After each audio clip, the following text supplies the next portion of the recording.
Bildiğiniz kimi bugün 3 May 2026-cı il tarixində Rus bölmələri və İngilis bölmələrində Azərbaycan dili fənni üzrə imtahan keçirildi. İmtahan 9 və 11-ci sinifləri əhatə edir və qeyd edim ki, bu qiymətlər, yəni qeyd edim ki, limit 15-dir, yəni minimum bal 15, daha doğrusu 15 sual doğru yazılmalıdır ki, sonradan kolleclərə və yaxud da ki, universitetlərə qəbul olsun.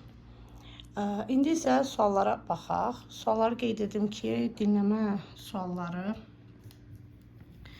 hələ dəqiq deyil deyə cavabları olsa da, amma onların izahlarını verə bilməyəcəyəm.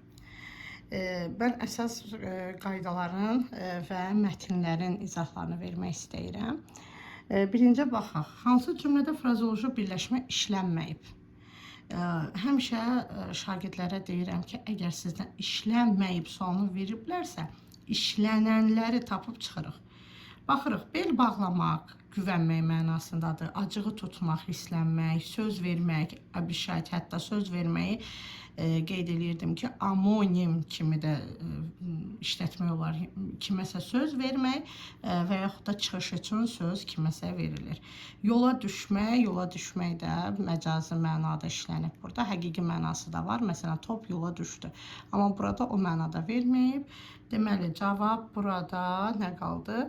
Təbii ki, doğma şəhərimiz gündən günə abadlaşır. Burada frazeoloji birləşmə yoxdur. Hansı cümlədə əks mənalı antonim sözlər işlənmişdir? Bu da asan testlərimizdən biridir. Təbii ki, tox, ac. Toxun acıdan xəbəri olmaz. Cavab yedir. Hansı sözün tələffüsü ilə yazılışı fərqlənmir? Hətta bəzi şagirdlərim görürəm ki, yəni bu bir şagirddə yox, bir neçə şagirddə oldu. Həmişə deyirdim ki, k, p, p, t, t, bir də q, q. Bunları çıxın, elə çıxıblar. Q, q'ları, p, p'ları, t, t'ları, k, k'ları çıxıblar. Qalıb bir səyyah sözü. Səyyah da qoşa yığılar. Əgər sözün özündədirsə, kökün özündədirsə, o zaman heç bir dəyişiklik olmayacaq.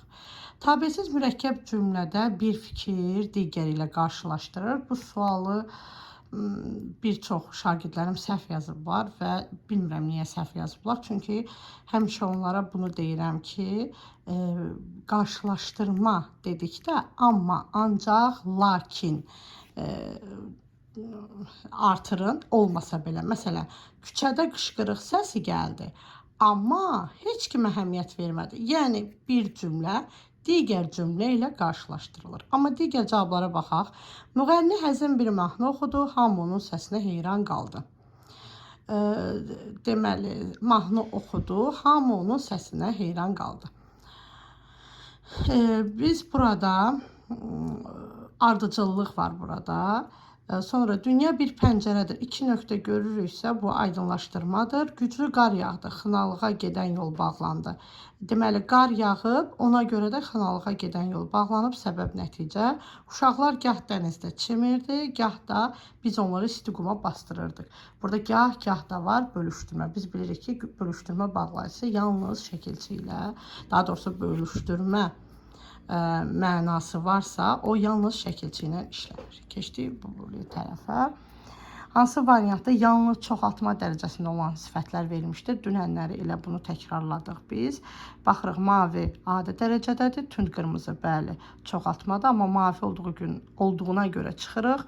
Tərtəmiz, sarışın, sarışın, qaraşın, ımtıl azaltma dərəcəsidir. Bunlar da getdi. Şirin, təhər, təptəzə, dəlisov. Dəlisov, sov bilirik ki, azaltmadır. Xırdaca, ca çoxaltma dərəcəsidir. Yup-yumru, yumru, yup-yumru, yaşıl, yamyaşıl. Sonra cümlələrin birində feilin əmr şəklindədir. Feilin əmr şəklində oxuyun, yazın. Belə yaxşı oxuya, bu arzu şəklidir. Dərslərini vaxtında hazırlamalısan, malı vacibdir. Bu siyahıda ərzaqlar alınasıdır, lazımdır. Gecədən yağan yağış səhər kəsdi. Bu xəbər şəklidir, keçmiş zamandadır. Burada cümlənin deməli cavab elə A-dır.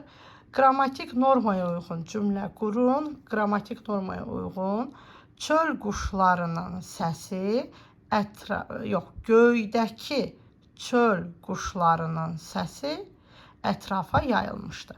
Buna həmişə deyirəm ki, yayılmışdır feili götürün, axıra qoyun.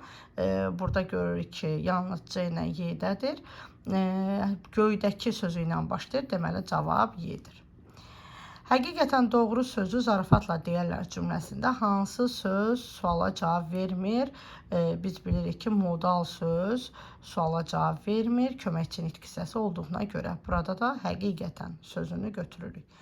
Dünən bunun da izahını vermişdim. Demişdim ki, əgər material görsəniz, məsələn, gümüş, yun, taxta, dəmir, bunlar isimdir. Sifət kimi necə sualına cavab versə də isimdir. 3 stəkan, gümüş 4, qaşıq 5 götürəcəkdik. Armudu necə stəkan? Armudu stəkan. Biz bilirik ki, bu həm rəng düzəldir, həm forma. Armudu və badamı forma düzəldir. Məsələn, qızılı, gümüşü, bunlar isə rəng düzəldir. Bu məlumatları da verirəm ki, gələcək imtahanlarda bunlar da bu mövzuda da düşə bilər. Feili birləşmələri seçin. Bunu demək olar ki, 100% olaraq hamı düz yazıb.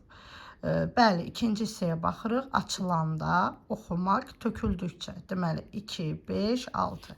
Cavab A-dır. İndi keçək mətnlərə. Keçək. Burada 2 rəssam mətnidir. Mətni oxumuram. Sadəcə olaraq sualların üzərindən işləmək istəyirəm. Mətndə altından xətt çəkilmiş sözün eyni mənada işləndiyi cümləni göstərin. Mətnin altından xətt çəkilmiş söz hansı idi? Baxaq. Bir yerdə işləyirdi. İşləyirdi. Bunu rus bölməsinə deyirəm ki, rus dilinə tərcümə eləyin.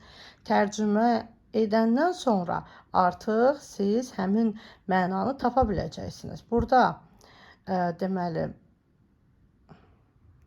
atam uzun zamandır zavodda işləyirdi, работать. Yəni, haradasa işləmək, çalışmaq mənasını verir. Cavab D-dir 15-də. 16. Münsiflər Tahiri nə üçün qalib seçdilər? Çünki burada da bu məqam elə ideyasını təşkil eləyir ki, deməli, o problemlərlə yanaşı gələcəyə inamı da ifadə etmişdi. Orada fidan görünür, yəni tumurcuq görsənir. Mətndə tünd qara hərflərlə verilmiş sözün izahı fidan sözüdür. Hətta bunu bir şagirdim bir neçə dəfə soruşmuşdu ki, o addır.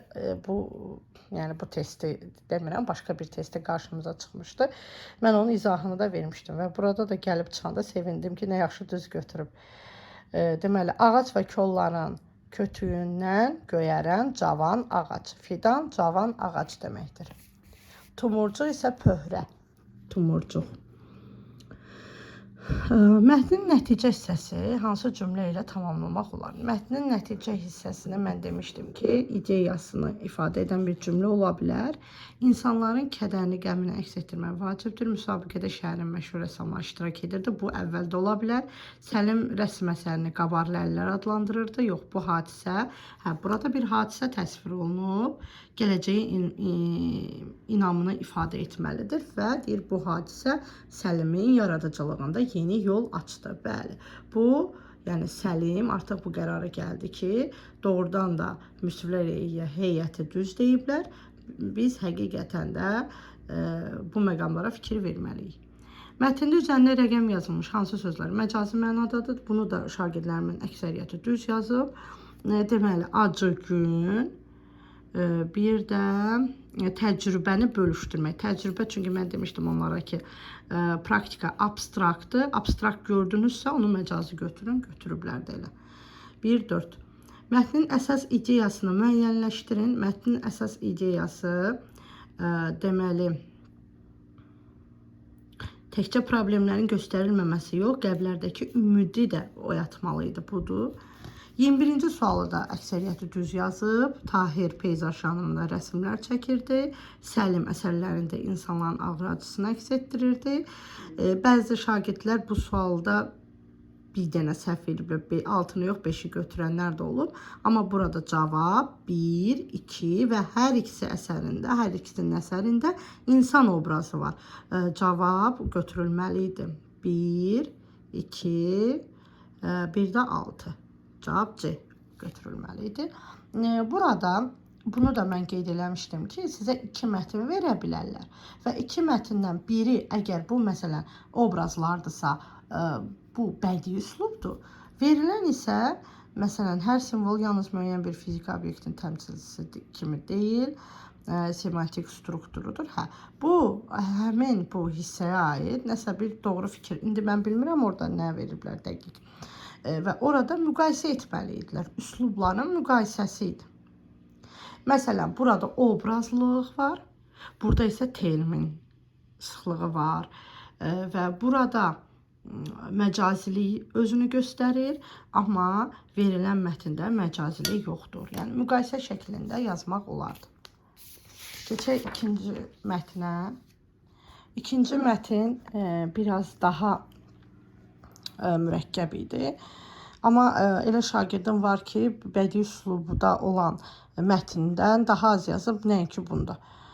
Mətnin, deməli, altından xətt çəkilmiş hansı söz cümlədə eyni mənada işlənmişdir? Baxaq, altından xətt çəkilmiş söz hansıdır? Yer idi, yer, planet mənasında. Yer, deməli, biz də planet mənasını götürməli idi. Yer, Günəş sisteminin həyat olan yeganə planetidir. Deməli, cavab B.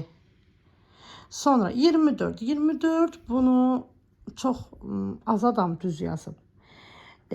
Baxın, bir sözlə sözünü gördünüzsə, nəticə hissəsinə verməlisiniz. Deməli, elə birinci götürməliydiniz 3A. Sonra bir, təbii fəlakətlərin ağır nəticələrini qarşısını almaq üçün hər zaman yollar axtarılır. Girişdə təbii fəlakətlərdən danışır. Deməli, 1-ə yazırıq Y, 3-ə yazırıq A, digərlərini isə əsas hissəyə yazırıq. Burada cavab bu idi. Keçdi 25-ə. Mətndə hansı suala cavab yoxdur? Yoxdur. Deməli,